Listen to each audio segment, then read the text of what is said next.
Sejam muito bem-vindos ao canal Mesa de Debates. Eu sou o Guilherme e vamos começar com mais uma entrevista, né, nesse feriado, dia 12 de outubro, né, para quem é católico, né, dia da Nossa Senhora Aparecida, né, também é o conhecido Dia das Crianças, né, e como eu falei ontem, o Mesa de Debates, apesar de final de semana, apesar de feriado, não para, né, com as nossas discussões. Então, eu estou aqui com a Duda Quiroga, né, para a gente conversar um pouquinho aí, um pouco da situação da educação do Rio de Janeiro. Né? A gente começou a abordar esse tema ontem, né, entrevistando o professor Máximo, né, que está bancada docente, né, e vamos dar continuidade, né, para falar, abordar desse tema. Tudo bem, Duda? Antes a gente começar, por favor, se apresente. Oi, Guilherme, tudo bem? Um prazer estar aqui nesse programa. Eu sou professora de Educação Infantil e Fundamental Primeiro Segmento, da Rede Municipal aqui do Rio de Janeiro.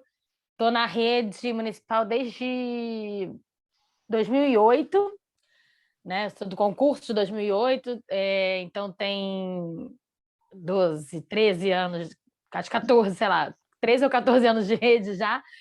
E sou formada no magistério há 22 anos. Mas também depois fiz História na Federal Fluminense e especialização em Educação Infantil na PUC e em Psicopedagogia no Instituto Pro Saber. Bom, fiz outras formações também, mas ligadas à educação infantil são essas, né? Tenho formação em Gênero e Sexualidade pela UERJ, que era um convênio com a Secretaria Nacional de Política para as Mulheres, que existia nos outros governos, e Economia Política na Escola Nacional Florestan Fernandes, convênio com a Federal do Espírito Santo. Acho que isso é um pouco do que eu sou, do ponto de vista acadêmico e profissional. Do ponto de vista da militância, eu hoje estou na direção do CEP, que é o Sindicato Estadual dos Profissionais de Educação, eu estou na Secretaria de Assuntos Educacionais do sindicato, e estou também na vice-presidência da Central Única dos Trabalhadores, a CUT, aqui no estado do Rio. Então, beleza, maravilha, Duda, né? Então, vamos para a primeira pergunta. Como que andam as coisas aí no Rio de Janeiro, aí na parte da educação?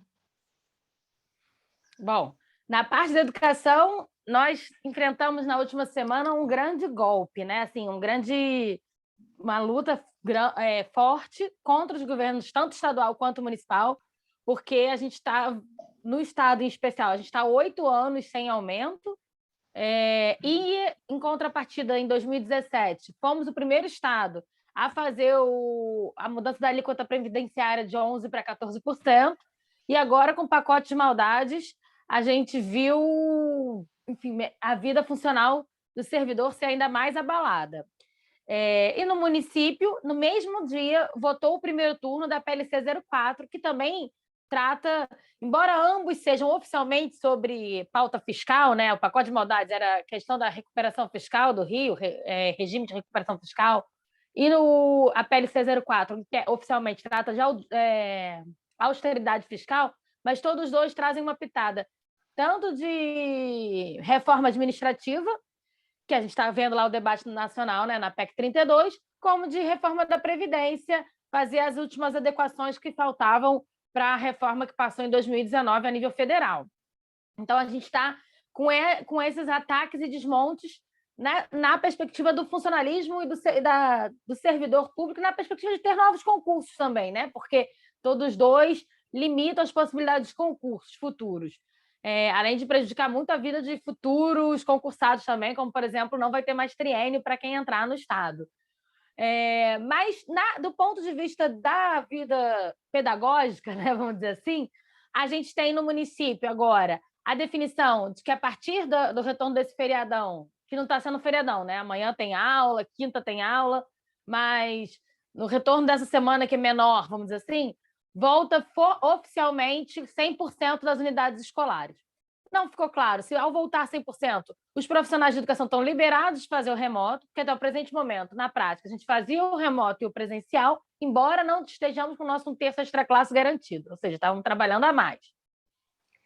Isso não está claro, e muito menos assim, aonde já tinha voltado totalmente, algumas unidades já tinham voltado totalmente, algumas unidades já tinham voltado totalmente, você via umas dificuldades, por exemplo, para garantir a higienização do refeitório, porque mais crianças de uma vez só no refeitório de uma mesma turma, demora mais para aquela turma sair, e tem um intervalo menor entre uma turma e outra, ou nem chega a ter intervalo, então você não consegue higienizar o refeitório. Os conteúdos, por mais que a gente tenha feito avaliação diagnóstica para ver em que ponto as crianças estavam, era preciso ter pensado outras estratégias para que a gente pudesse, inclusive, transformar os conhecimentos que se deram nas vivências em suas famílias ao longo do ano de 2020 em desdobramentos pedagógicos, né? E aí pensando muito referenciado em Paulo Freire, que faria 100 anos esse ano e que falava tanto da importância da leitura de mundo, da gente compreender o mundo dos nossos estudantes, dos nossos aprendizes. Então, acho que a gente faltou estratégias coletivas nesse sentido. Tiveram muitas estratégias locais, de professoras, de direções, nesse sentido. Mas, infelizmente, não foi uma política pública, e sim características individuais de uma unidade ou de um profissional. E a gente não está aqui para ser heróis ou heroínas, né? Nosso dia está chegando aí, sexta-feira, e é bom de falar disso. Nós não queremos ser heróis ou heroínas e histórias bem-sucedidas de professores e professoras. A gente quer que a história de todos os professores sejam bem-sucedidas na medida que a gente tenha as possibilidades concretas e reais de executar o nosso trabalho. Sim, tá certo. Você tocou num ponto interessante, que é a questão, primeiramente, você levantou várias bolas aí para me rebater, né?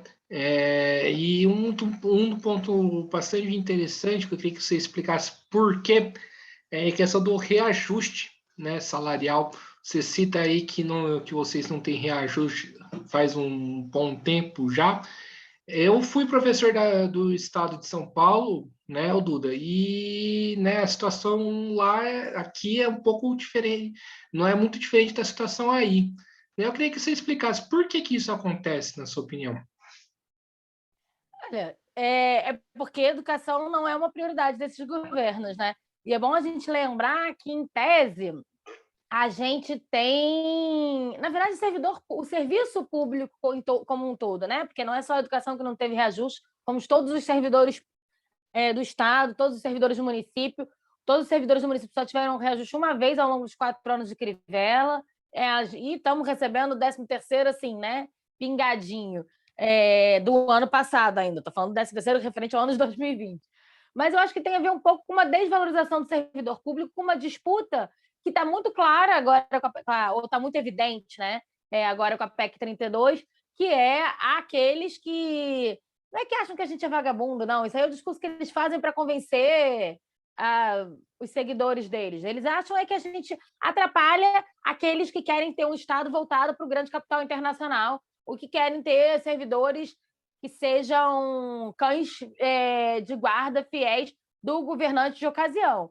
E nós somos, na verdade, e a estabilidade tem a ver com isso, servidores a serviço da população, do povo, do nosso Estado, da nossa cidade, enfim, né, do nosso país. Então, assim, para o debate de soberania nacional, nós somos fundamentais. E aí nós não somos interessantes para governantes que têm uma outra perspectiva de país, uma outra compreensão de Estado, que está dentro do escopo neoliberal, né, do escopo, enfim, de um país subdesenvolvido e que só tem que exportar matéria-prima. Então, a gente atrapalha nesse sentido. E aí tem que desvalorizar as nossas carreiras para que as pessoas desistam mesmo de sair e eles possam terceirizar. Porque a terceirização, inclusive, eles fazem contratos onde eles têm superfaturamento, a gente sabe disso. Volta e meia tem um escândalo de Moés por aí. Aqui no Rio, inclusive, isso é recorrente. Sim, entendi.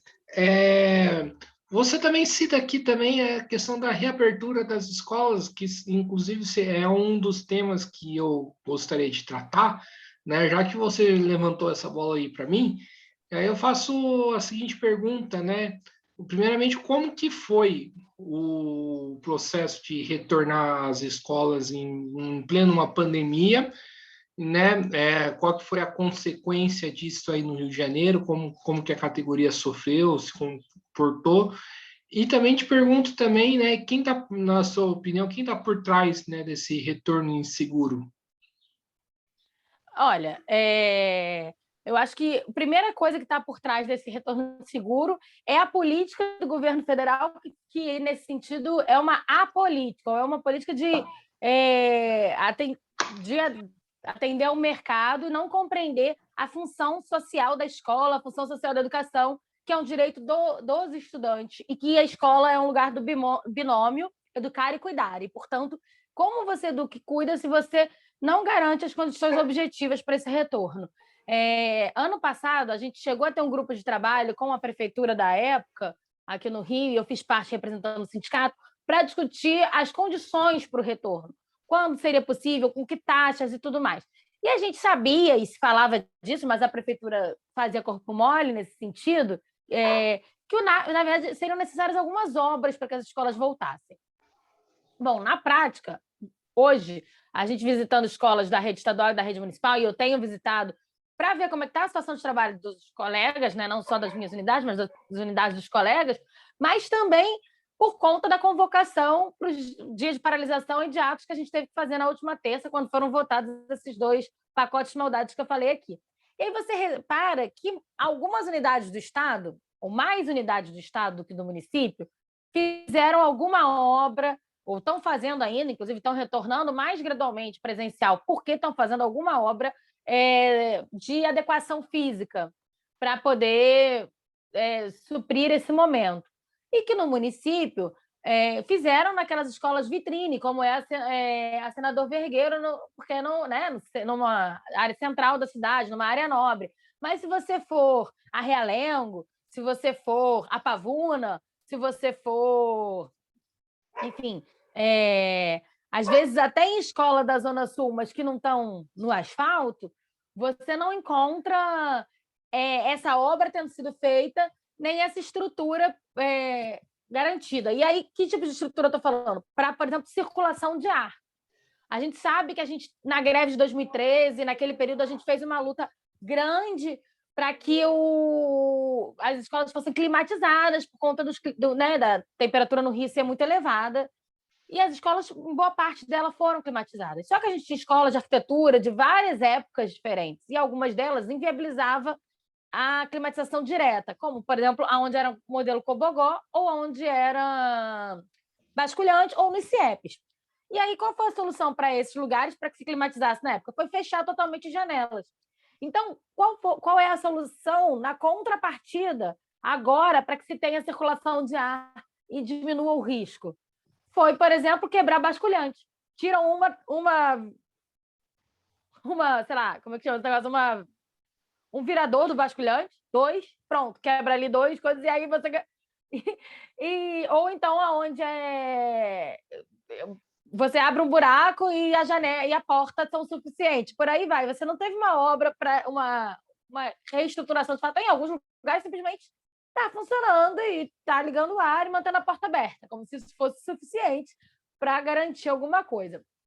Então, a gente teve escola que passou o refeitório para pátio, porque o refeitório não tinha como manter a estrutura, garantia de circulação de ar, garantia de mesas afastadas, porque as mesas eram fixadas no chão. Então, você teve que rebolar nos 30, porque não teve uma preparação da estrutura física das unidades escolares para isso. Também não teve uma preparação com as equipes, uma garantia de 1/3 extra-classe, porque a prioridade era simplesmente voltar a pensar a escola como um depósito de crianças para liberar mão de obra para voltar para o mercado de trabalho. E o retorno das escolas era uma forma de dizer que a vida estava voltando ao normal, né? Então, era importante que voltasse de qualquer jeito. E fora a questão da alimentação, que eles não queriam dar cartão alimentação, que sai mais barato para os cofres públicos ter a comida na escola do que dar o cartão alimentação, por aí vai. Então, você fez o retorno com uma carga horária ainda inadequada, com os revezamentos, sem que pudesse, nesse revezamento, o profissional ter tempo para planejar 2 aulas, porque são 2 grupos. E a gente sabe que a pergunta é diferente, né? Então, a aula não está 100% igual, não deveria ser, pelo menos, 100% igual. A gente precisaria planejar 2 aulas se a turma vier em 2 grupos. E ainda tem que botar a aula lá na plataforma. Então, na verdade, planeja 3 aulas. Mas sem 1/3, como que a gente planeja as 3 aulas? Então, fica tudo meio assodado, tudo meio sobrecarregando os professores, e a gente tem tido muitos profissionais esgotados também, né? Sim. E acho que outra questão acho que valeria a pena aqui tratar, né? Esse é um assunto um pouco mais do âmbito nacional, né? Foi uma das políticas, né, que na verdade vai um pouco mais além da educação, mas afeta, né, muito a educação do veto, né, de compra de absorventes dado pelo governo federal. Né, eu queria que você explicasse aí, né, para o pro público aí do canal, né, como que é a situação das meninas, né, que frequentam as escolas, né, elas precisam de absorvente, né, como que funciona na prática, né, e qual que é a consequência, né, desse veto para essas meninas que dependem do absorvente para poder estar com utilidade na sua vida. É, é, esse veto é uma coisa muito absurda. Toda a discussão em torno dele, né? Você ouvia assim, mas sempre, antes não tinha isso, sim, mas a gente não estava falando de inflação de 2 dígitos, do desemprego na casa que está hoje, das pessoas correndo atrás de osso de galinha para poder se alimentar, e por aí vai os absurdos que a gente sabe de aumento da pobreza e do retorno do país ao mapa da fome. E aí, se a gente voltar ao mapa da fome, as prioridades das famílias não vão ser comprar absorvente, embora a gente saiba que é muito necessário. Imagina você, uma adolescente, está na aula e está toda suja de sangue. Como ela vai ter condições de aprender? Qual o conforto que ela vai ter para estar ali estudando? E a vergonha de sair manchada e tudo mais. Então, assim, é diretamente relacionado. Não é possível aprender se você não tem as condições objetivas para isso. E aí, se o poder público não faz, acaba recaindo um pouco também sobre a escola a tarefa de fazer, porque, de novo, o binômio educar e cuidar não é só na educação infantil, ou pelo menos não deveria ser só na educação infantil, porque se a gente quer garantir que os nossos estudantes tenham as condições de aprendizagem, elas precisam estar em condições tranquilas para isso, né? Tanto do ponto de vista alimentar, mas também do ponto de vista da saúde física, do seu corpo, da sua higiene, né? E o absorvente passa pelo corpo, mas passa pela higiene, também passa por uma tranquilidade de você não ficar suja, não passar um constrangimento na frente dos colegas. E aí as possibilidades que se encontram, né, que a gente ouve, de botar jornal, de botar papel, enfim, você ainda acaba se infectando, né? E aí pensar que o banheiro também vai ser usado por mais de uma infecção, pode ser transmissível, enfim, você acaba gerando outras doenças, gerando outros problemas que vão desaguar lá no Sistema Único de Saúde também, né? Então, assim, seria preventivo de tanta coisa ter esse absorvente para jovens, porque não desaguaria no Sistema Único de Saúde outras infecções e outras doenças, e elas poderiam estar estudando, aprendendo, se desenvolvendo e entrando futuramente no mercado de trabalho com mais condições de participação, né? Porque efetivamente elas não. Hoje, uma menina que tá na escola, que está menstruando e que não tem o acesso ao absorvente, ou conta com a solidariedade das profissionais da escola e das colegas que têm um pouquinho de condição melhor, ou ela não tem tranquilidade para estar na escola aprendendo, ou nem vai à aula, né? Começa a faltar, e aí você aumenta a evasão escolar, inclusive. Sim, né, eu acho que a gente precisa aqui também discutir, né, que envolve esse tema, mas também envolve outros temas, como, por exemplo, a insegurança alimentar, né, de qual seria o papel da escola, né, e de qual seria o papel, né, do Estado, porque eu vejo muitas coisas que o Estado faz que carrega sobre a escola, por exemplo, a própria questão do absorvente, também a própria questão da refeição na escola, né? Qual que é o papel do Estado e qual que é o papel da escola, na sua opinião? Então, essa é uma boa pergunta para a gente pensar primeiro que a escola é parte do Estado, né? porque a educação ela é um direito de todos e é um dever do Estado. Então, a primeira coisa, educação é um papel do Estado.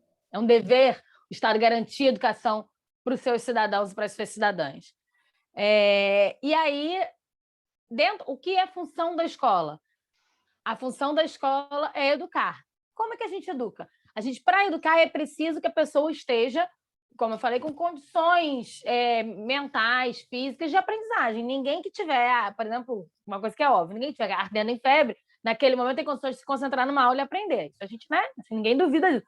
Mas não é. Mas a febre é uma coisa que está latente, que está evidente. Mas tem tantas outras coisas, né? A fome, que dificultam, que se tornam, portanto, parte do escopo dos cuidados necessários para que esse jovem, essa criança aprenda. Então, você amplia a concepção do que é função da escola, porque você tem uma emergência social que a escola acaba tendo que atender para dar conta do que é a sua função objetiva, que é o educar. Mas o Estado deveria prover os seus cidadãos para além do momento escolar, né? Foi quando começou a discussão do retorno para as crianças, por causa da violência, por causa da fome, a gente chegou a falar muito disso. Mas as crianças ficam 4 horas na escola, 3 horas, 5 horas, dependendo do qual turno, se é turno único, se é meio período. É isso que vai... São essas horas, é todo o momento que ela tem proteção social. O resto da vida dela, ela está em casa, sofrendo com os mesmos males que as pessoas estão sinalizando agora para justificar que tem que voltar às aulas. Então, e o irmão que, porventura, não esteja na escola, ou porque ainda não está na idade escolar, ou porque não conseguiu matrícula, porque a gente sabe que essas coisas também acontecem ainda, esse aí o Estado não atende, porque o Estado só atende com alimento, só provém condições de saneamento, enfim, dentro da unidade escolar. Fora, só cuida de se a criança está sendo violentada ou não dentro do espaço escolar. Se não estiver ali, não é problema do Estado. Então, assim, na verdade, o Estado teria que assistir a essa criança, a esse jovem, permanentemente. E a educação é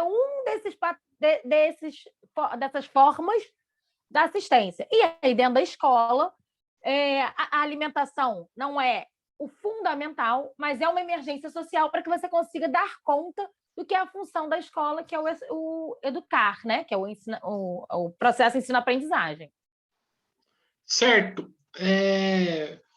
E aí eu acho que a gente precisa discutir aqui também, né? Você citou aí um pouco a situação do Rio de Janeiro, o contexto, né? De todas essas medidas de ataques que está acontecendo contra os professores, mas também contra a categoria dos servidores públicos. Sim, como o ministro da Economia, né, o Paulo Guedes mesmo falou, eles estão colocando a granada no nosso bolso. Eles querem desmontar o serviço público estatal. Eles querem um servidor público que fique no máximo 6 anos. Não é porque são os privilegiados, porque os servidores públicos que estão sendo atacados pela reforma administrativa, pela PEC 32 e pelas suas versões estaduais, municipais, são os servidores públicos que ganham, em média, até 4 salários mínimos. No caso dos municípios, inclusive, é até 2 salários mínimos, mas pensando Estado e federal, até 4 salários mínimos. É a média salarial dos servidores que vão ter a sua vida funcional mexida com a reforma administrativa. Mas os altos salários, como os juízes, né? Como os cargos altos da segurança, esses são considerados do fisco, né? De fiscais, enfim, esses são consideradas carreiras de Estado e, portanto, nelas elas não são afetadas, porque as carreiras típicas de Estado mantêm o vínculo como é hoje, mantêm todas as regras como eram até aqui. Muda para quem não é carreira típica de Estado, na classificação deles, e aí muda para a saúde, para a educação, para a assistência social, para os engenheiros, que eventualmente os governos têm, né? Quando a gente tem uma rua, o saneamento básico, uma iluminação, tudo isso passa por engenheiros públicos também, né? Funcionários públicos também, né? Que pensam esses projetos. Então, a gente, na verdade, o Estado está querendo se retirar, de certa forma, de cumprir os seus deveres para atender o cidadão e a cidadã, porque está querendo... E aí, se a gente lembrar da eleição, na eleição ele dizia que queria acabar com esses 30 anos. E o que tinha 30 anos não eram os governos democráticos e populares, não era nem governos eleitos, com voto direto. O que tinha 30 anos em 2018, fazia 30 anos em 2018, era a Constituição Federal, que foi votada em 1988. E a nossa Constituição Federal, também conhecida como Constituição Cidadã, é a Constituição que garante direitos à população e deveres ao Estado, e que, portanto, tem esse formato de servidor público a serviço da população e não a serviço do governo de ocasião. E no artigo 37A dessa PEC 32, que voltou, né? Voltou nos 48 do segundo tempo lá na comissão, é pior do que as OS, que a gente já conhece, que eu já até falei aqui, porque o que ele permite ali é que você tenha a gestão do espaço da empresa pública por ente privado. E aí, isso permite, né, que eles chamam de colaborativo, e isso permitiria, inclusive, lucro, né? Falar em lucro dentro de um espaço público, e permite ainda que uma escola, por exemplo, continue sendo espaço físico público, o profissional de carreira, mas a gestão privada. É disso que a gente está falando. E uma gestão privada que teria autorização, inclusive, para cobrar taxas módicas, mas para cobrar. Por quê? Porque o Estado... Porque tem uma disputa para onde vai o financiamento da arrecadação dos tributos, ou seja, do dinheiro do Estado. Vai para pagar dívida, juros e amortização de dívida, que, na verdade, muitas delas deveriam ter uma auditoria cidadã da dívida para a gente ver o que é nosso mesmo, o que não é, ou vai para pagar o atendimento à população, vai para investir no Estado, ou vai para construir a soberania nacional. É disso que a gente está falando, de uma disputa de concepção de Estado. Sim, exato. E, né, saindo um pouquinho do universo da educação, indo para a política nacional, né? Você já entrou em alguns pontos, né, em relação à política nacional. Eu queria que você aprofundasse um pouco mais como que você está vendo esse cenário catastrófico que nós estamos vivendo. Porque falar de educação não tem como não falar de política, né? Esse negócio de escola sem partido, escola sem mordaça não existe. A educação não é neutra, a educação está embebida da política permanentemente. Inclusive, esse governo, quando bota os ministros da educação que botou, quando faz as disputas que fez com a educação, chama a Universidade Pública de balbúrdia, desmonta agora o investimento em pesquisa, tudo isso tem uma razão. De que tipo de Estado, de que tipo de cidadão você quer formar, né? Se basta apertar parafuso, não precisa pensar. Se basta ser o excesso de mercado trabalhador, não precisa pensar. Se é só o excedente do mercado mundial, né? Do trabalhador mundial. Enfim. Bom, eu acho que a gente está numa sinuca de bico, num governo que banalizou a morte, que banalizou a verdade, né? Que banalizou as relações humanas como um todo. Aí a gente vê as fake news, a gente vê até agora não respostas a perguntas muito simples, como o caso da nossa vereadora aqui do Rio, que até agora a gente está esperando, né? Quem matou Marielle, quem mandou matar, principalmente Marielle Franco, nada acontece. A gente vê agora um vereador se achar no direito de invadir o Pinel sem respeitar os doentes que estão ali, porque não existe mais respeito a isso, ao ser humano, às relações humanas, porque está tudo banalizado, e está banalizado desde o governo federal. Mas ele não fala para a gente, né? Ele fala para o feudo dele, então ele fala esses absurdos e tem aquela galera que está convencida disso. E está tudo bem, não está tudo bem, está tudo péssimo, assim, está tudo bem lá a nível dos poderes, porque ele está tocando a política econômica que interessa ao grande capital internacional, que o Paulo Guedes está cumprindo seu papel, está entregando o que prometeu. Afinal de contas, está aí avançado o processo de privatização da Eletrobras, dos Correios, né? Já estão colocando outras empresas na lista das privatizações, estão quebrando a cara em algumas coisas. A gente está conseguindo resistir. A gente vê algumas das refinarias de petróleo que os contratos vão e vêm, que eles não conseguem avançar no repasse das refinarias. Os companheiros petroleiros, da Federação Única dos Petroleiros, da FUP, têm feito um bom trabalho para desmontar essa investida do capital para cima das nossas refinarias. Mas eles, do lado de lá, estão tentando, a gente está no cabo de guerra. Só a gente tinha tecnologia do pré-sal e eles estão querendo se livrar, né, do pré-sal. Parece que não nos interessa. E a gente está vendo com isso o combustível subir. Porque a gente está praticando preços internacionais e não tendo um controle, não tendo soberania nacional sobre a produção do nosso combustível. A gente não quer mais refinar aqui, a gente não quer mais... A gente quer só extrair e mandar para fora. E aí isso tem consequência. A gente vê... A energia vai no mesmo caminho, né? Já sabemos aí que a energia elétrica já está subindo, já está na bandeira vermelha da vermelha e tende a piorar. E não é porque choveu menos, não é porque está privatizando a Eletrobras, gente. A gente já sofreu esse baque quando privatizou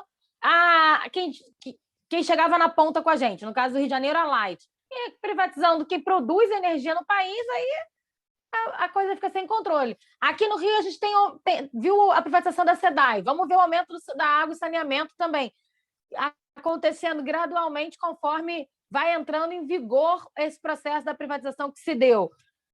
E a consequência é a inflação subir em disparada. Muita empresa saindo do Brasil, fechando. E aí, seja quem tem o seu carrinho, né, e quebrou uma peça e precisa consertar e vai na oficina e não fica pronto rápido, não é porque fez um serviço demorado, é porque a peça demora a vir, porque não é mais fabricada aqui, porque está fechando um monte de parque de montadora de carro no ABC Paulista e em outros lugares também, que lá é o clássico, né? Então, a gente está vendo assim, o emprego minguar, o emprego formal, trabalho decente, né, carteira assinada, minguar no país. E eles fizeram reforma trabalhista, eles fizeram congelamento dos gastos públicos, reforma previdenciária, todas as desculpas para o país ficar mais moderno, para crescer, e é impossível crescer desse jeito. Porque o que eles estão fazendo, na verdade, é desmontar não só o estado de bem-estar social, mas é desmontar as possibilidades do país crescer, porque está desmontando o nosso parque industrial. Então, eu, sinceramente, acho que a gente tinha que interromper isso quanto antes, mas mesmo quando interromper, eu falo, gente, nós estamos numa situação muito pior do que estávamos em 2003. Então, reerguer agora é uma tarefa muito mais difícil. Agora, a gente também aprendeu uma lição. Não basta construir políticas de governo, é preciso construir políticas de Estado. Portanto, é preciso enfrentar reformas que sejam constitucionais, sim, ainda mais porque agora a Constituição viveu um processo de retrocesso, de ataques muito grandes, né, desde o golpe. Então, a gente também vai precisar fazer a contraofensiva para trazer de volta essa Constituição para o campo de uma Constituição cidadã. E como fazer isso? Elegendo parlamentares. Mais do que... Precisamos eleger, sem dúvida, precisamos eleger o presidente do campo democrático popular. Hoje, quem se apresenta com melhores condições é o nosso querido Luiz Inácio Lula da Silva. Vai ter que cumprir a tarefa de novo, mas não basta eleger o Lula, porque o Lula não vai fazer milagre. É preciso... Bom, eu nem acredito em milagre, mas, enfim, para quem acredita, ele não vai fazer milagre. É preciso eleger deputados federais, é preciso eleger senadores que permitam que a gente tenha o terço constitucional. Nós precisamos ter 308 votos, 310, no mínimo, para não ter risco, para conseguir implementar uma política de avanços dos direitos da classe trabalhadora, mas de avanços que sejam permanentes, não avanços que estejam ligados ao governo A ou B, que possam ser retirados a qualquer momento. Nós precisamos de segurança para isso. Né? E aí, para isso, segurança jurídica e segurança parlamentar, legislativa. Né? Então, nós precisamos ter um avanço democrático nessas casas, um avanço da participação popular nessas casas. Então, a votação precisa ser muito mais consciente na próxima eleição. Não estou dizendo que a gente tem que esperar a eleição, eu quero impeachment já. Tá? Mas, assim, do ponto de vista legislativo, como resolve? Porque o impeachment é do presidente, ele não. E, se possível, da chapa, né? Porque sai ele e o Mourão juntos, que ninguém merece também voltar a ter um presidente militar. Temos traumas da ditadura, né? E é bom a gente não esquecer, porque a gente está vivendo hoje também, porque parece que algumas pessoas esqueceram o que foi aquele período. inclusive de corrupção. É bom a gente lembrar. Mas estou falando em eleições do ponto de vista legislativo, porque as duas casas não vão ser retiradas agora e ter um processo de eleição legislativo agora. Então, agora, objetivamente, a gente está na luta pelo impeachment para retirar esse governo o quanto antes, que não dá para esperar mais um ano. O estrago que ele pode fazer ainda mais, além do que ele já fez nesses 3 anos, é assim, incomensurável, e a gente não tem condições de pagar para ver isso. A gente já está pagando muito caro para ver isso, né? Estamos aí vendo, a inflação bater a casa dos 2 dígitos. Né? Tem mais de 20 anos que isso não acontecia. Acho que desde antes do Plano Real isso não acontecia. Né? Desde que entrou o Plano Real isso não acontecia. Não sei, talvez esteja falando besteira. Mas, enfim, acho que mais pelo menos 20 anos, com certeza, tem que isso não acontecia. Agora, do ponto de vista do legislativo, a gente tem que começar agora a olhar o entorno, a olhar quem está lá nas casas legislativas. Não é só falar se votar na PEC 32 não volta, não. Tem um monte de gente ali que já votou para privatizar a Eletrobras, já votou para privatizar os Correios, já votou a favor da reforma da Previdenciária. Então, é importante que a gente comece a construir candidaturas democráticas e populares do campo dos trabalhadores, que os trabalhadores estejam de fato representados. Tem uma bancada de trabalhador real e não a bancada da bala, da Bíblia e do boi. É preciso ter uma bancada nossa, real lá, que seja a maioria, que reflita, portanto, o que nós somos da sociedade, que é a maioria da população. Então, é muito importante um processo de conscientização para a votação do legislativo, para que a gente possa reverter muitas das mazelas que foram aprovadas desde o golpe. Ô, Duda, me chama a atenção numa coisa, e aí eu queria entrar um pouco em relação à CUT, né? Aqui é um canal aberto, né, de esquerda, né, onde eu entrevisto vários partidos, né, várias centrais sindicais, muitas vezes com opiniões muito distintas e controvérsia entre elas. Né? E mais uma coisa que me chama muita atenção, ô Duda, né? Tanto nas entrevistas e tanto assim em conversa privada, né, em grupo de WhatsApp, do posicionamento da CUT. Eu já conversei com gente que defende que tem que tirar o Bolsonaro agora e que não dá para esperar 2022. Assim como já conversei com gente da CUT, dentro do PT, que seria preciso, né, tirar o Bolsonaro somente em 2022, né, no ano que vem. Qual é o posicionamento da CUT? A CUT está na campanha fora Bolsonaro, impeachment já. A gente constrói junto à Frente Brasil Popular, a Frente Povo Sem Medo. A gente entende que é importante tirar o Bolsonaro, já, o quanto antes. Mas, assim, uma luta não pode paralisar outras. Porque a gente ouviu de companheiros de outras centrais, inclusive, e virou um motivo de um certo desconforto no movimento, que a luta contra a PEC 32 era uma luta corporativa e que a gente deveria focar só na luta do fora Bolsonaro. Até porque falar contra a PEC 32 rachava a unidade com aqueles partidos mais do centro que estavam vindo construir fora Bolsonaro com a gente. Bom, e isso para a gente não tem acordo. Porque a gente não vai nunca deixar de lutar pelos direitos da classe trabalhadora, dizer que os direitos da classe trabalhadora tem que esperar um pouquinho, depois a gente fala disso, depois a gente reverte isso, porque é uma pauta corporativa. Porque não é uma pauta corporativa, sobretudo a PEC 32, porque é uma pauta que fala de concepção de Estado, como eu já disse aqui. Então, assim, nós estamos na luta, construindo fora Bolsonaro, mas fizemos o 18 de agosto, foi o primeiro grande dia de luta com a pauta da PEC 32 como central. Participamos sempre trazendo essa pauta também para dentro do Fora Bolsonaro, nas nossas falas, nas nossas faixas, nas nossas chamadas. Fizemos o 14 de setembro e temos feito aeroportos, sobretudo lá em Brasília, a pressão, e temos organizado cada semana um ramo, tem se comprometido a mandar mais servidores para lá. Nós, de educação, mandamos uma galera no dia 5 e 6 de outubro, e aí aqui no Rio a gente só mandou 2 representantes, porque estávamos no dia 5, no mesmo dia, votando aqui o pacote de maldades e a PLC 04, mas vamos mandar uma delegação maior na próxima data da educação, que é se somar lá em Brasília, que no caso é 19 e 20 agora. Eu, inclusive, estarei lá fazendo a pressão para que engavetem a PEC 32. Porque não enquanto a gente ficou ali num momento, no início das manifestações do Fora Bolsonaro, que ainda tinha um pouco a polêmica também se era hora de ir para a rua ou não era hora de ir para a rua, se era hora de mobilizar, de chamar manifestação ou não, a gente ficou muito centrado só na pauta do Fora Bolsonaro, as privatizações avançaram, aceleraram. E os companheiros da Casa Moeda, que acertaram em manter a política e a luta pela não privatização da Casa Moeda, conseguiram sair da fila da privatização. Mas a Eletrobras e os Correios, a privatização avançou. E a gente não pode achar que é tranquilo a gente perder as nossas hidrelétricas para grandes empresas internacionais. Olha o que aconteceu quando a gente perdeu a Vale. Tá aí Brumadinho e Mariana, para a gente não esquecer a história. Sim. Qual, na sua opinião, deve ser, então, o plano de lutas, né, para a gente enfrentar esse cenário tão difícil? O plano de lutas é que não dá para a gente botar em fila e medir o que é maior e o que é menor. Tudo é grande e tudo tem que ser resolvido agora. Então, tem que ter a luta do Fora Bolsonaro, sim, do impeachment, sim, mas tem que ter, simultaneamente, a luta das pautas da classe trabalhadora, da defesa da soberania nacional.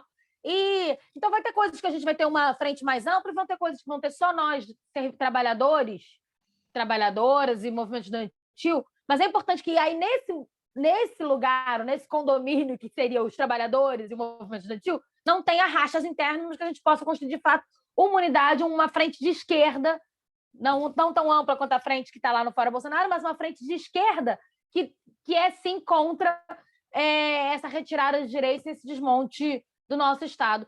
Porque a gente sabe que ali adiante é com esses que a gente vai contar para tentar reverter o que virou emendas constitucionais que congelaram os gastos públicos, que mexeram na Previdência Social, entre outras. Tudo, você me chamou um aspecto mais, né, de política, né, que me chamou muita atenção, essa questão da frente ampla, né, e essa frente de esquerda, né. A gente sabe que eu, particularmente, eu tenho a posição que é um erro a frente ampla, porque não dá para confiar em partidos como o PSTB, MBL, que apoiaram um golpe, mas a pergunta que eu faço é o seguinte: como fazer essa relação? Porque parece que você separa a frente esquerda e a frente ampla, né? E a frente esquerda teria que lutar pelas demandas dos trabalhadores e a frente ampla somente pela questão do Fora Bolsonaro. Como fazer isso na prática? Porque será que quando a gente levantar demandas em defesa dos trabalhadores, os setores de direita hoje que se colocam contra o Bolsonaro, né, vão aceitar isso tranquilamente? Não, eles não vão aceitar, mas nunca nada foi tranquilo para a gente, né? A nossa tarefa é fazer a luta. E não é que não sou eu que separo, não. O que eu estou dizendo é o seguinte: a gente sabe que o Fora Bolsonaro ele está mais amplo do que o nosso condomínio da esquerda, né? Da frente de esquerda. E aí a gente não tem que negar a vinda de ninguém. Quer ir para a rua com a gente, falar Fora Bolsonaro? Vem para a rua com a gente, falar Fora Bolsonaro. O que a gente não pode é recuar nas nossas pautas, nas nossas bandeiras, porque esse povo está vindo. E aí tudo bem se eles vierem no dia 2 de outubro, como eles vieram, né? Mas não vieram no dia 18 de agosto, como eles não vieram. Mas nós temos que estar todos. Nós somos da esquerda, que reivindicamos a frente de esquerda como espaço estratégico e não só tático, nós temos que estar na rua para barrar a PEC 32, para barrar as privatizações, para barrar o pacote de maldade no estado do Rio de Janeiro. Não dá para a gente, em nome da unidade que a gente constrói para os atos do Fora Bolsonaro, do impeachment já, virar uns para os outros e falar assim: ó, a gente não pode fazer essa luta agora, não, a gente não pode fazer as bandeiras agora, não, porque senão a gente vai estar sendo corporativo e vai rachar a unidade. Não é porque a gente constrói um ato com esses daí, né, com o PSDB, enfim, o que nem vem para o ato de verdade, mais cidadania que está vindo, mas outras coisas assim, que a gente tem que recuar nas nossas bandeiras ou ficar paralisado quando não está no momento que está com eles. A gente é para além deles, era antes, somos agora e vamos continuar sendo. E a gente tem que ter essa tranquilidade de saber que tudo bem eles virem junto com a gente gritar Fora Bolsonaro, mas a gente precisa rechear o nosso Fora Bolsonaro de conteúdo, porque não basta falar Fora Bolsonaro. Ou o que aconteceu depois do movimento Cara Pintada? A gente não veio uma onda de privatização no nosso país. Foi ali que se foi a Vale. Foi ali que se foram as telecomunicações. Então, a gente não pode cometer o mesmo erro. Afinal de contas, a história só se repete como farsa, né? Então, não somos nós que vamos cumprir o papel dessa farsa. Nós temos que saber ter as alianças táticas e as estratégicas. Entendi. Outro ponto que eu queria colocar, agora voltando, né, à questão do ensino, né, do Rio de Janeiro, né, é uma pergunta que eu queria saber como que está a situação em relação, por exemplo, à escola de período integral. Por que que eu estou perguntando isso? Porque em São Paulo, né, o governo Dória está pensando em implementar essas escolas aqui, né? Tanto é que algumas escolas já viraram as chamadas PEIs. Né? Como que está essa situação aí no Rio de Janeiro? Tem algo parecido em curso ou não? Vamos lá. No Estado, a gente teve um movimento, primeiro, nessa gestão, de fechar as escolas noturnas, que eram só noturnas, que funcionavam em prédios que de dia eram escolas municipais. Então, esses espaços deixaram de existir e o Estado foi ficando só com as escolas que poderiam ter os 3 turnos no prédio deles, que era prédio próprio, não era prédio misto, né? Dividido com os municípios, né? Não só aqui na capital, mas pelo Estado todo. E aí, esse foi o primeiro movimento. Agora vamos ver qual vai ser o próximo movimento no caso do Estado. No caso lembrando que a gente tem uma leva de professores 40 horas no Estado, de um período que os concursos foram de 40 horas, e agora tem um movimento dos professores que eram 16 horas de passarem para 30 horas. Né? Tem um projeto de lei nesse sentido sendo discutido para isso. No caso do município do Rio, que é a capital e acaba com muita coisa experimentada aqui também, a gente tem escolas integrais e tem escolas que eles chamam de turno único, que é a escola que sai por volta das 2, 3 da tarde. Agora, é bom a gente falar também que o Rio de Janeiro ainda tem escola de 3 turnos. Não sei se vocês sabem o que é isso, mas a escola de 3 turnos é aquela escola que você reduz um pouco o horário, que você tem de 7 às 11, de 11 às 3, de 3 às 7. Você tem 3 turnos regulares, não é educação de jovens e adultos, é 3 turnos regulares de 7 às 7. E aí você reduz em meia hora cada um dos horários para dar conta, porque não tem prédio físico de escola suficiente para todos os estudantes, para todas as matrículas. Então, eu sempre acho meio surreal você pensar em turno único ou integral, que acaba reduzindo o número de vagas, se você ainda não deu conta de ter vaga para todo mundo, né? Se você ainda tem localidade, mas não é no município todo. Não, é em algumas localidades, como o Rio das Pedras, por exemplo.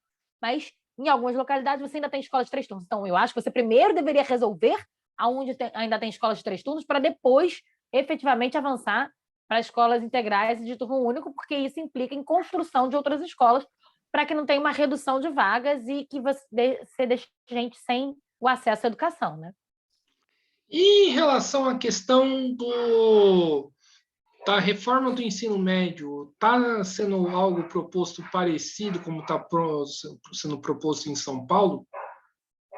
Tá, a reforma do ensino médio ela está no país inteiro, né? Porque ela vem do governo federal, ela vem de todo o debate da Base Nacional Comum Curricular.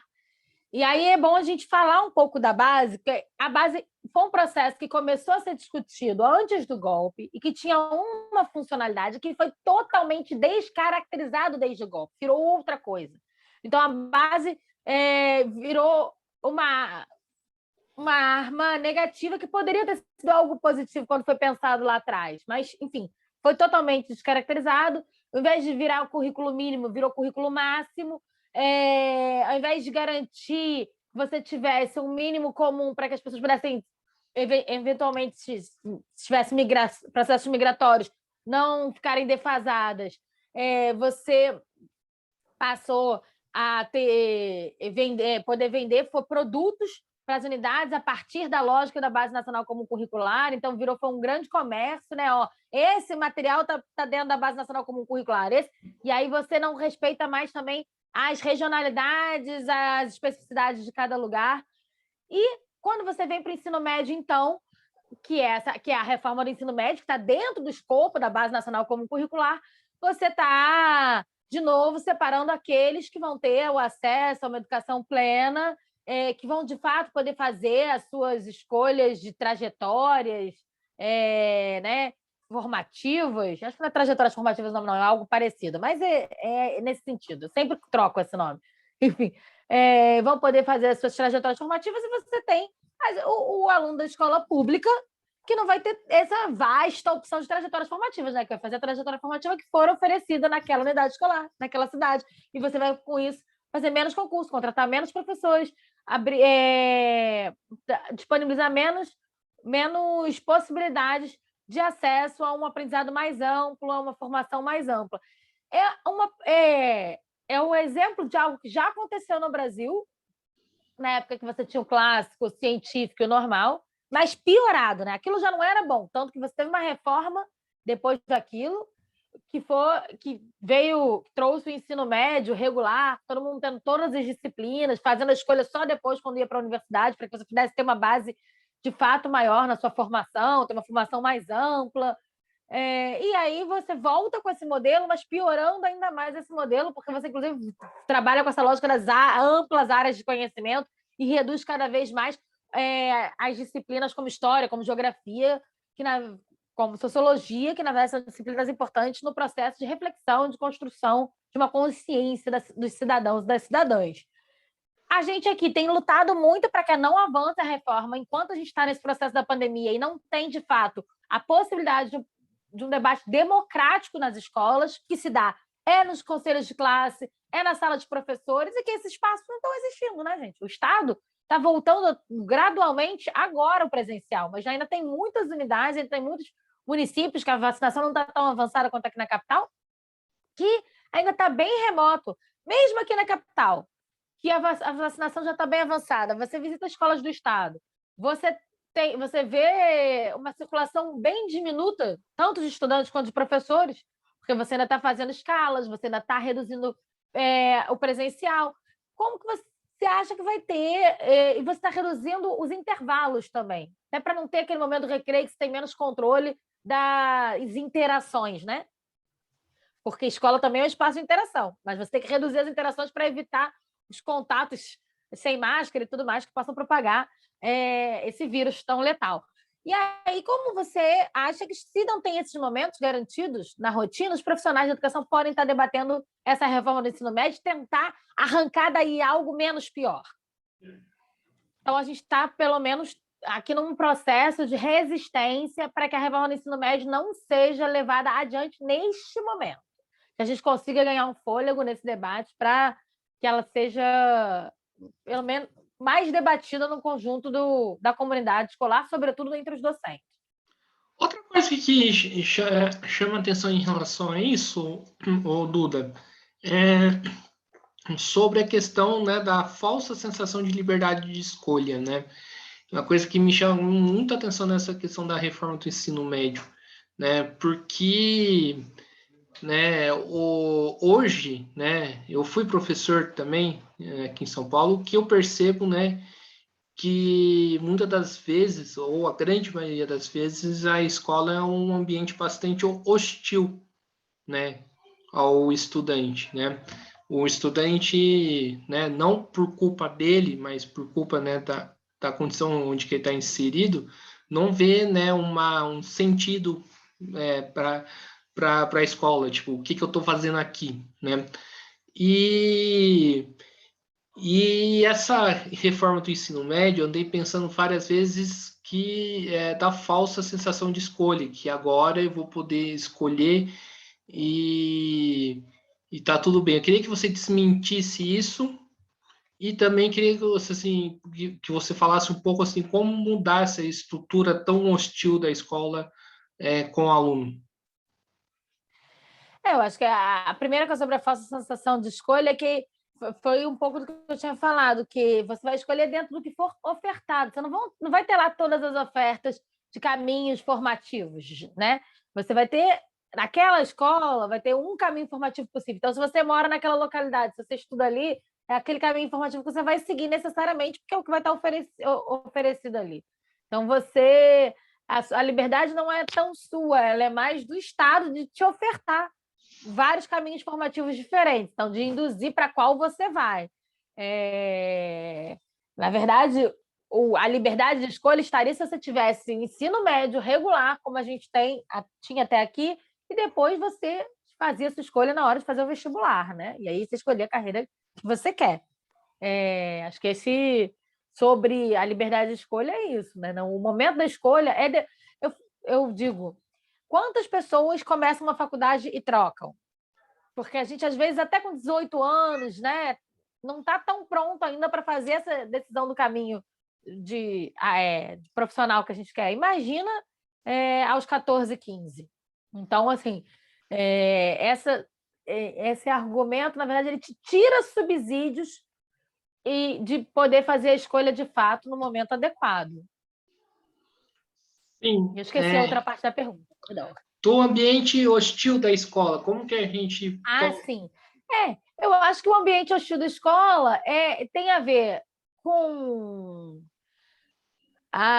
uma desconexão, muitas vezes, da escola com o mundo dos estudantes, né? Dos nossos estudantes. Então, um pouco eu falei lá no início da necessidade que a gente tinha de trabalhar a leitura de mundo, reivindicar Paulo Freire na prática e entender o que os nossos estudantes trazem de conhecimento, né, de formação e de informação das suas vidas extramuros escolares e transformar isso, a partir do que eles trazem, no conhecimento científico, no conhecimento escolar, mostrar que existem saberes poderosos, inclusive, fora das escolas, e que uma coisa que deveria ter valorizado nesse período da pandemia, para que as pessoas entendessem que elas não ficaram paradas nesse 1 ano e meio, né?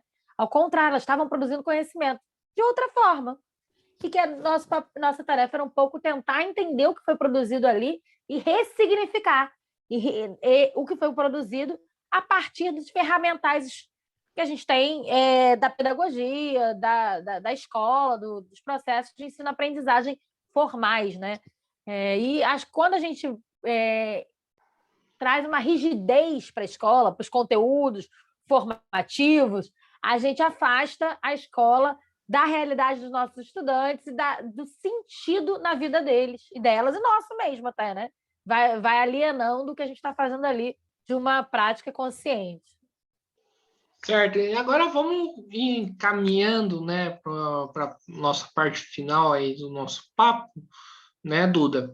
Aí eu faço a primeira pergunta, né, em relação ao CEP, né, como que o CEP vem organizando aí as lutas aí pelas demandas dos trabalhadores, pelas reivindicações contra os ataques, né, e como que o CEP vem atuando nas mobilizações pelo Fora Bolsonaro? Bom, primeiro, é importante a gente lembrar que o CEP construiu um longo período de greve pela vida. Em 2020, nós fizemos a greve pela vida até o final do ano letivo, sempre com a insígnia de greve das atividades presenciais e manutenção das atividades remotas, porque nós não queremos paralisar o processo de ensino-aprendizagem, embora a gente até tenha uma crítica de como ele tenha sido dado, acha que teve um certo apagão, sobretudo se você olhar a educação especial, a educação de jovens e adultos, e a educação infantil. Talvez tenha sido menor o apagão para quem está ali na educação básica, ali entre o Fundamental 1, Fundamental 2 e médio, e pior para esses 3 segmentos que eu citei primeiro, né? Mas teve um apagão da educação, mas era o possível de se fazer naquele momento, então a gente tinha que garantir esse mínimo possível com essa educação remota emergencial, entendendo que era algo emergencial. E que não era possível o presencial naquele momento, porque, exatamente, se escola é o binômio do educar e cuidar, se escola é o espaço das interações e brincadeiras, se escola é o espaço de tantas coisas que a gente já falou aqui hoje, não dava para imaginar a escola como um covidário. Então, a gente construiu a greve pela vida, interrompemos a greve quando foi para o recesso de fim de ano, no retorno do ano letivo, como ainda não tinham as condições objetivas para o retorno presencial, e os governos insistiram, nós retornamos com a greve pela vida na rede municipal. A gente saiu da greve pela vida no dia 1º de julho, e na rede estadual a gente saiu da greve pela vida eu estou tentando lembrar o dia exato, mas foi em meados de agosto. Mas agora está me fugindo o dia exato. Mas a gente saiu da Greve pela Vida em meados de agosto.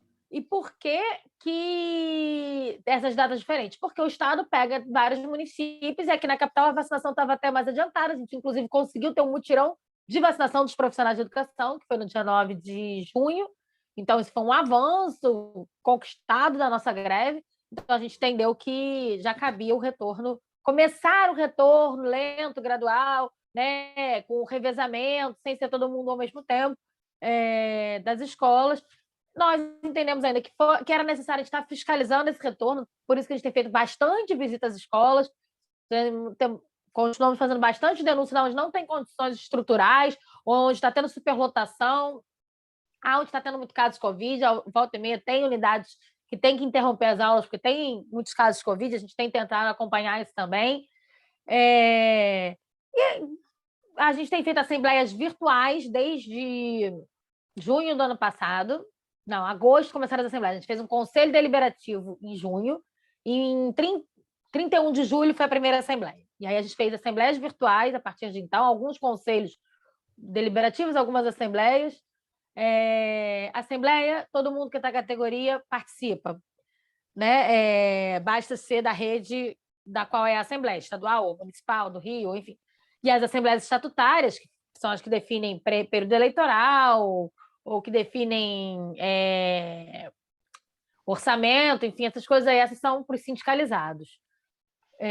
Mas a gente tem feito elas virtuais. E os conselhos deliberativos são para os delegados eleitos das escolas ou das regiões e dos núcleos do sindicato, e para a representação da direção do CEP Central, que é a direção, né, colegiada. Nós somos uma rede de direção colegiada, proporcional. Então, nós estamos em final de gestão agora. A gente, inclusive, estendeu um pouco, porque achou que não tinha condições de fazer eleição em junho, não só porque não dava para fazer toda virtual, visitar a escola para fazer colher voto naquele momento, que a gente estava reivindicando que as escolas não estivessem nem abertas, né? Então, como que a gente já está indo lá colher voto? Mas também porque a gente estava com uma série de lutas ali naquele momento que parar para discutir a eleição era meio esquizofrênico. Então, a gente adiou o processo eleitoral, nossa eleição vai ser 16 e 17 de março de 2022, mas nós já estamos com o processo em curso. Inclusive, no dia 23 agora de outubro, a gente tem a Assembleia que vai fechar o regimento eleitoral. Então, quem é da categoria está me assistindo, as inscrições para essa Assembleia estão abertas. Essa Assembleia ainda é virtual, a gente ainda não começou a cogitar voltar com as assembleias presenciais. Já fizemos uma votação, inclusive, sobre isso, e a categoria, com uma esmagadora maioria de 96%, entendeu que ainda não era hora do retorno das assembleias presenciais. Então, a gente continua fazendo a assembleia virtual. Tem estimulado que tenha primeiras assembleias dos núcleos e das regionais para encaminhar propostas, para que a gente possa sistematizar na Assembleia Geral. Enfim, e estamos aí, estamos visitando escola para conversar com a categoria, produzindo boletins, produzindo vídeos, cards. Então, você pode olhar o Instagram do CEP, Facebook do CEP, o Twitter do CEP, o YouTube do CEP. Tem uma TV CEP, que é uma vez por semana, sempre com um tema que a categoria propõe, sugere. Então, a gente falou da Código de Maldade, falou da PLC 04, falou da PEC 32, mas falou também de alfabetização, falou do currículo carioca, falou da reforma do ensino médio. E a gente vai, essa semana, falar do livro de uma companheira da rede estadual, Luz Jaia, que ela está lançando, e ela vai contar um pouco a história. É um livro que traz uma africanidade, porque não é para falar de africanidades ou da pauta étnico-racial só no 20 de novembro, né? Essa pauta tem que perpassar o nosso ano inteiro. Então, será amanhã às 5 horas, no dia 13, mas normalmente a nossa TV CEP é nas terças, 19 horas. Só não é terça quando? Terça é feriado, ou quando tem ato na terça, porque a gente não consegue, infelizmente, garantir a TV CEP quando a gente está lá na rua fazendo ato, somos os mesmos, né? Para as duas coisas. Então, aí a gente troca o dia da TV CEP para ser mais funcional, até porque a gente quer a categoria com a gente na rua fazendo barulho, pressão nos governos, e a gente tem feito muito isso a cada momento, e tem visitado os gabinetes dos parlamentares da Alerj e da Câmara dos Vereadores também, com as reivindicações da categoria, com as pressões, e tentado reunião com os governos, que é mais difícil, com os secretários de educação, também, às vezes, um pouco mais difícil, mas nós não desistimos, com as comissões de educação das duas casas, sempre... Quando eu falo das duas casas, gente, é o hábito, porque o CEP Central é responsável pela rede municipal do Rio e pela rede estadual. Mas os núcleos que são responsáveis pelas redes municipais também estão fazendo todo esse processo, todas essas investidas com as secretarias municipais de educação de cada cidade do nosso estado e fazendo a luta. Afinal de contas, o CEP está aí desde 1977, né, na defesa da democracia e dos profissionais da educação, né? Nós não estamos de olho só na vida funcional dos professores e professoras, mas dos secretários escolares, dos agentes de educação infantil, dos agentes de educação especial, dos agentes educadores, das merendeiras, dos porteiros, dos serventes, enfim, de todo mundo que atua dentro de uma unidade escolar, para a gente é educador e educadora. Então, maravilha, Duda. Estamos chegando aqui no final de mais uma entrevista do Mesa de Debates. Quero aí agradecer aí a sua participação e passo o bastão para você fazer as considerações finais. Agradecer mais uma vez ao seu convite, Guilherme, para participar do Mesa de Debate, dizer que nós do CEP, nós da CUT, estamos à disposição para seguir debatendo, para seguir na luta juntos. Estivemos e estamos construindo o Fora Bolsonaro, sem dúvida, na capital e no interior. O CEP, inclusive, por ter muitos núcleos no interior, tem sido bastante protagonista da luta no interior do estado, e a gente quer que continue assim, a gente entende que essa luta é fundamental, mas sabemos que a gente não pode focar só nela, porque senão as aulas teriam voltado antes, porque a gente estaria falando só de Fora Bolsonaro, não estaria lutando para que as escolas não abrissem quando tivessem condições objetivas.